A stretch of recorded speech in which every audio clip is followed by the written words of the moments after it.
pag-ibig tong labo-labo. Wow! Grabe! Grabe, solid performance. Thank you, Cyrene. Nice one, Zay.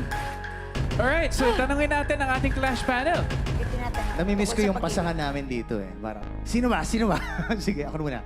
Okay, sige. Grabe, Zay. Laging mahirap ang rap at parang napakadali lang sa'yo. Kitang-kita namin na fierce ang iyong performance, ang iyong atake, and it's so impressive. Siguro ang note ko lang sa'yo is yun nga, kapag meron ng masyadong mababa na kahit rap, itaas mo na para mas maintindihan ng lahat. So, thank you very much. Cyrene, I wanna let you know that you look so lovely. Ang yung labo naman labo mo naman, di ba, hindi malinaw. Pero you are completely opposite of the song. You are powerful, you're very certain of yourself, you're very sure. And I loved it. Thank you po. Sa'yo rin, sabi nga, labo. Ang isa pang labo, Mare, alam mo kung ano? Ano? Plastic na nabibili sa palengke. Labo.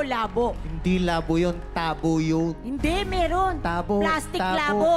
Okay. Meron, di ba? Plastic Meron. labo. O, tinan mo, alam nila. O, di mali na ako. Okay, Opa.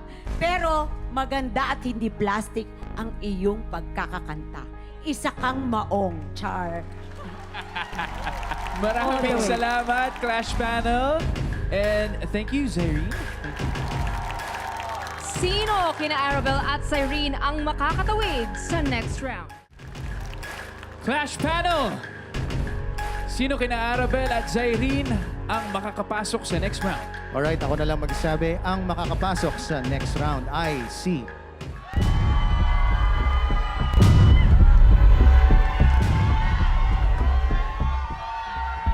Welcome back, Arabel. Congratulations, Arabel! Kunin mo na ang pwesto mo sa top of the Clash!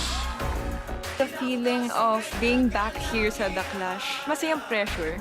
Of course, thank you, Zayreen. Happy ako sa naging journey ko sa The Clash kasi nag-start ako na takot, puro doubt sa sarili ko. Pero ngayon, I'm a lot better na compared to before.